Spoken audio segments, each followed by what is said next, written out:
situ. An Auf bin Malik radhiyallahu anhu qala Rasulullah sallallahu alaihi wasallam iktaraqatis yahud iftaraqa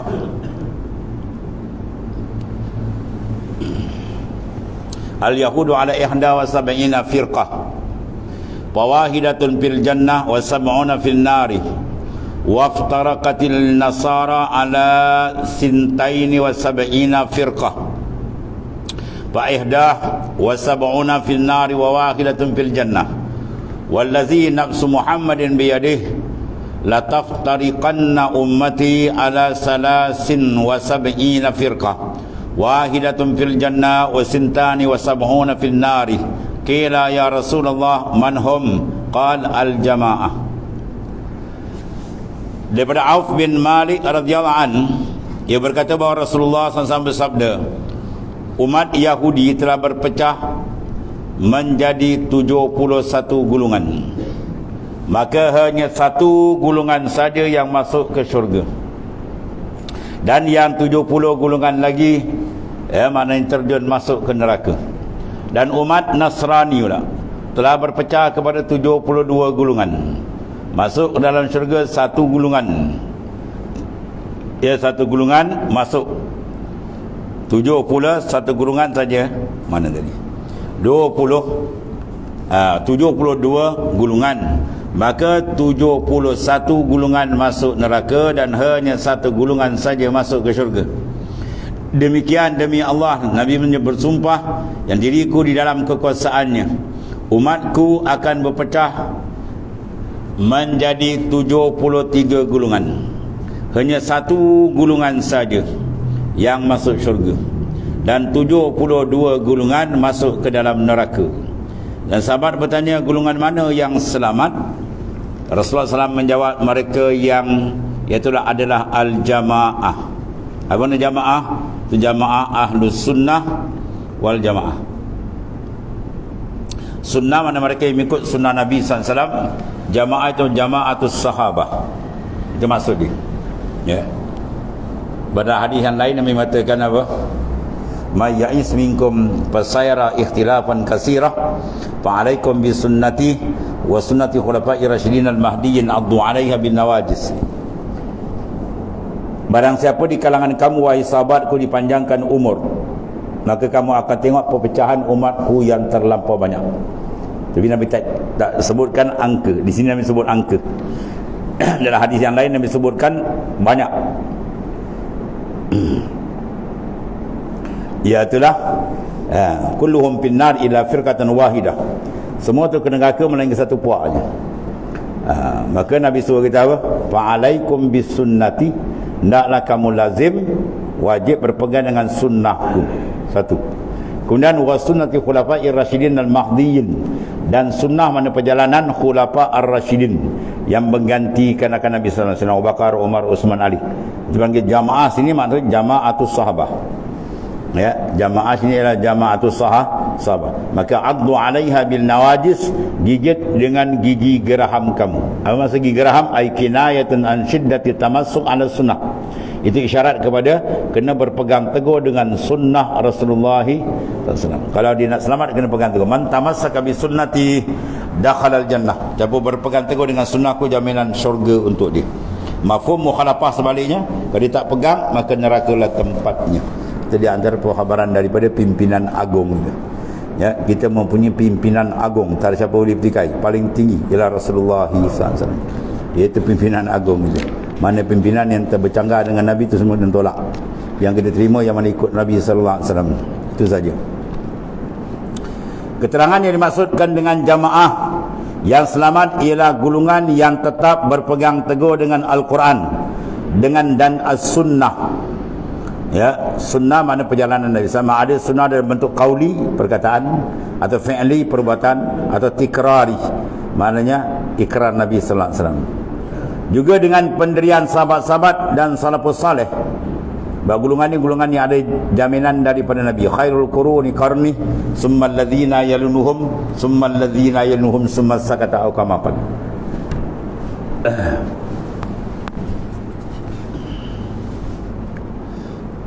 Khairul qurun qarni, sebaik-baik kurun ialah kurunku, Nabi kata. Kemudian kurun yang merengi kurun Nabi, sahabat. Kemudian kurun yang merengi kurun Nabi ialah tabi'in. Mana golongan ni ada golongan ni, ada jaminan ni. Kita banyak dalam dia imam-imam mazhab dan seumpamanya. Ya, sebab tu Syekh Ibrahim Al-Laqani menyebut wa kullu khairin fittiba'i man salaf. Tiap-tiap kebaikan nak selamat kena ikut orang yang dahulu-dahulu. Siapa orang dahulu? Minan nabiyyin was-siddiqin wasyuhada'i was-salihin. Wa kullu syarr, dan kejahatan fittiba iman khalaf. Semua orang kemudian.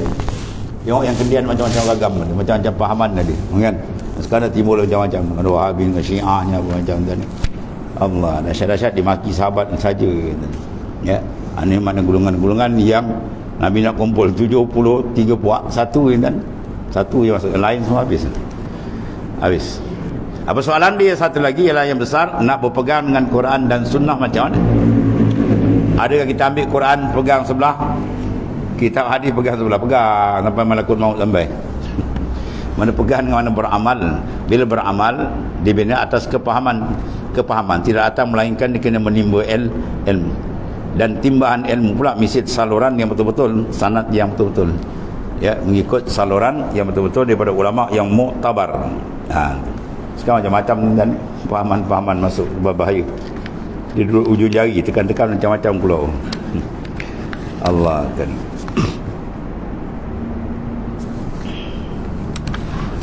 Habis. Tamat.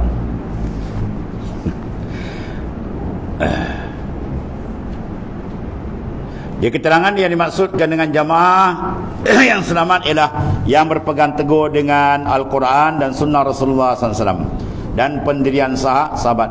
Ashabi kan nujum bi'ai muqtadaitum ihtadaitum. Sahabatku seperti bintang di langit, yang mana kamu ambil salah satu pun kamu dapat petunjuk lah maknanya. Atau diistilahkan oleh para ulama dengan ahlus sunnah wal jamaah.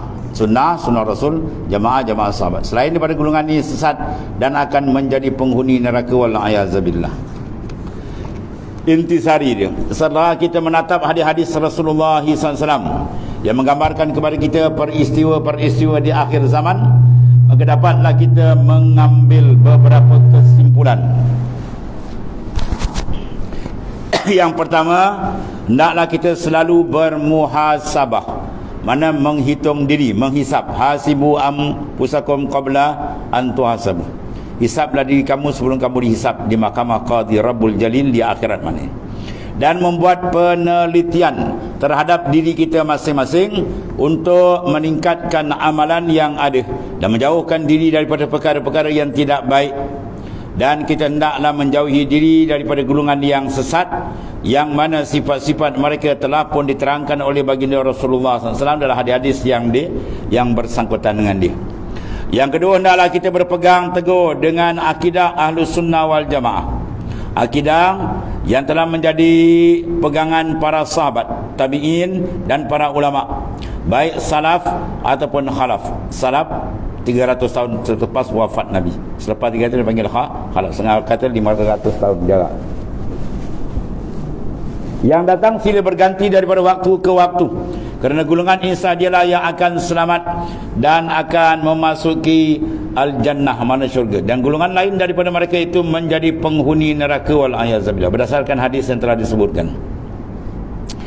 Yang ketiga, hendaklah kita berusaha mencari ilmu pengetahuan agama, terutama ilmu-ilmu yang diistilahkan oleh para ulama dengan ilmu fardu ain. Fardu mana wajib, ain mana atas tiap-tiap individu. Ia telah sebagaimana telah dikupas dahulu, ia telah berdasarkan hadis sahih. Itu berhubung dengan masalah ilmu usul, ilmu usuluddin atau ilmu tauhid, yang ditanya akhbirni anil iman, ya.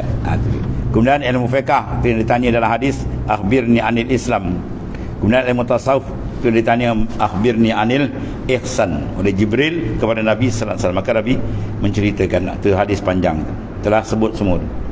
Yang ketiga, hendaklah kita berusaha mencari ilmu pengetahuan, terutama ilmu yang diistilahkan dengan oleh ulama ilmu fardu ain. Kemudian disusuli dengan ilmu fardu kifayah. Pada setiap hari pastikan kita dapat memberi waktu khas untuk belajar ilmu syariat. Tiap-tiap hari kan, makan tiap-tiap hari kan, pagi, tengah hari, petang, malam pergi. Maka itu qutul ajsad, makanan jasad yang akan disimpan dalam liang lahat. Adapun ni qutul arwah, makanan ruh yang lebih besar yang kita nak bawa dia berjalan sana besok. Maka ilmu adalah perkara yang sangat penting, ya.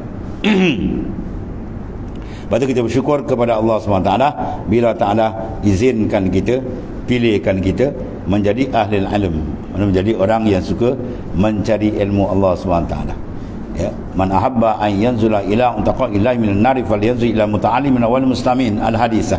Barang siapa yang suka nak melihat wajah manusia yang akan dilepaskan daripada sentuhan azab neraka besok di akhirat, sila tengok orang yang suka mencari ilmu, ya.